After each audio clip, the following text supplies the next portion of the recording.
Bienvenue au cours de rattrapage. Comme il va être beaucoup question d'ondes dans cette vidéo, je vous suggère de regarder la vidéo sur les signaux périodiques que j'ai fait auparavant en seconde qui traite aussi des ondes, qui est une bonne introduction pour savoir ce qu'est une onde parce que je vais pas revenir dessus systématiquement. L'imagerie médicale, c'est quelque chose qui est nécessaire pour pouvoir explorer le corps humain sans avoir à l'ouvrir parce que ouvrir un corps humain, eh bien, ça peut entraîner des complications, notamment au niveau des maladies. Et donc du coup, on va parler de ces différentes techniques d'imagerie médicale.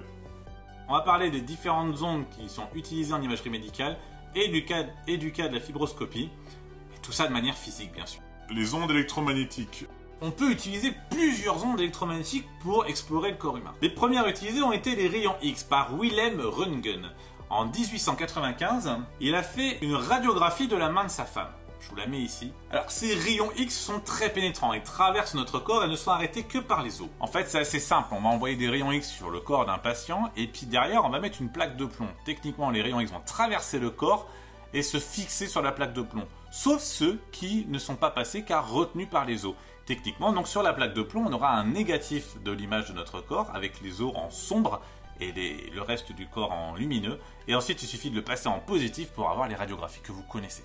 Et il existe aussi l'IRM qui est utilisé depuis 1973. Et dans l'IRM, on va utiliser les ondes radio. C'est un poil plus complexe et c'est pas du tout du niveau lycée. Donc il faut aller quand même assez loin pour pouvoir comprendre à peu près ce qui se passe. Et enfin, depuis la radioactivité artificielle qui a été découverte en 1934, on peut utiliser des isotopes qui vont émettre un rayonnement gamma.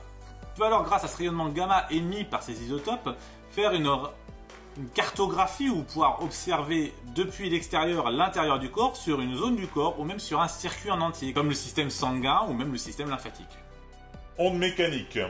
On utilise des ondes mécaniques en médecine depuis 1955 et l'invention de l'échographe. Et en fait, l'échographie, c'est l'application médicale d'un système connu depuis 1915 qu'on appelle le sonar. On envoie un ultrason dans le corps, donc un son de fréquence supérieure à 20 000 Hz. Cet ultrason dans le corps va être réfléchi sur un obstacle et revenir à la source. Il rebondit en gros. On va alors mesurer le temps qu'a mis l'onde à faire l'aller et retour, et connaissant sa vitesse, eh bien on peut en déduire la distance qu'on a à l'obstacle. Après, il suffit de balayer la zone pour voir s'il n'y a pas un trou ou un objet qui ne devrait pas être là.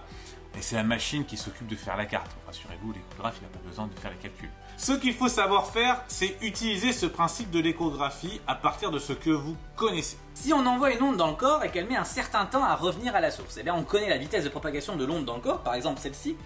On en déduit donc par la relation d est égal à v fois delta t la distance parcourue par l'onde. Pour connaître la distance à l'obstacle, il faut alors diviser cette distance par 2, car l'onde a fait un aller-retour jusqu'à l'obstacle. Ce ne sont pas des calculs compliqués, il ne faut pas avoir peur, mais il faut surtout pas oublier de diviser par 2 dans le cas d'une échographie parce que l'onde a fait, elle, un aller-retour. La fibroscopie. Alors là, on va entrer dans du costaud, du très lourd, du très compliqué. Pour comprendre ce qui se passe dans une fibre optique, puisqu'on parle de fibroscopie, il faut comprendre le phénomène de la réfraction. Alors techniquement, la réfraction, c'est valable pour toutes les ondes, mais celui sur lequel on le voit le mieux, c'est bien sûr la lumière, puisqu'on la voit. Par définition, la réfraction, c'est le changement de direction de propagation d'une onde lorsqu'elle passe d'un milieu à un autre. En gros, elle est déviée. On va alors donner quelques définitions, comme le rayon incident, le rayon réfracté. L'interface donc entre les deux milieux, c'est ce qu'on appelle le dioptre.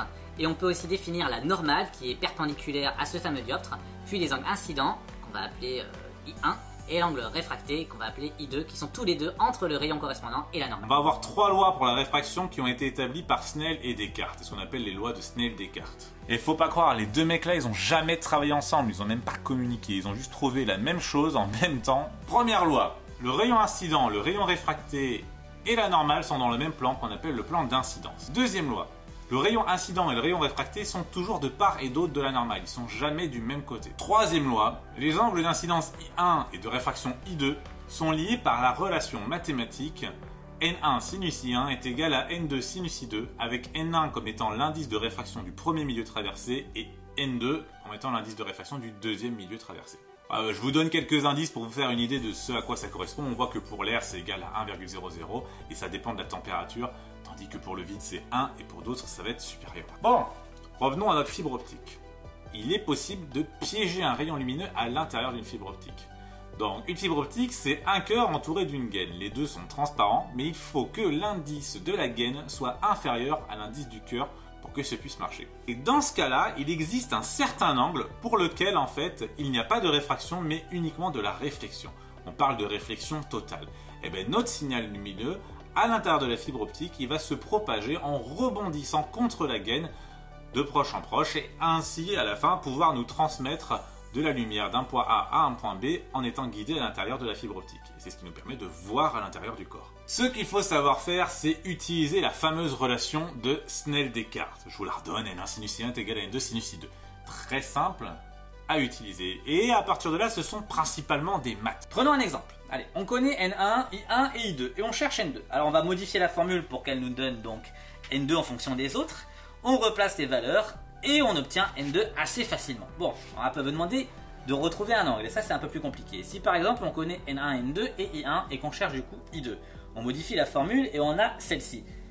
Sauf qu'il faut faire attention parce que le résultat numérique ne nous donne pas I2 mais sinus I2. Alors il va falloir utiliser sinus-1 ou arcsinus sur la calculatrice pour retrouver la valeur de I2. Et voilà, je sais c'est pas évident, mais c'est quasiment la chose la plus compliquée que vous avez à faire en ce moment. Et surtout, ce ne sont que des maths.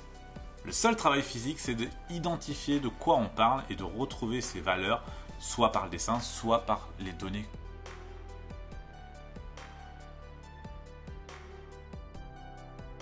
Ce cours de rattrapage est terminé, n'hésitez pas à laisser des commentaires pour me dire ce qui a été utile et ce qui est un peu obscur. Et si vous avez des questions, bien sûr, n'hésitez pas dans les commentaires.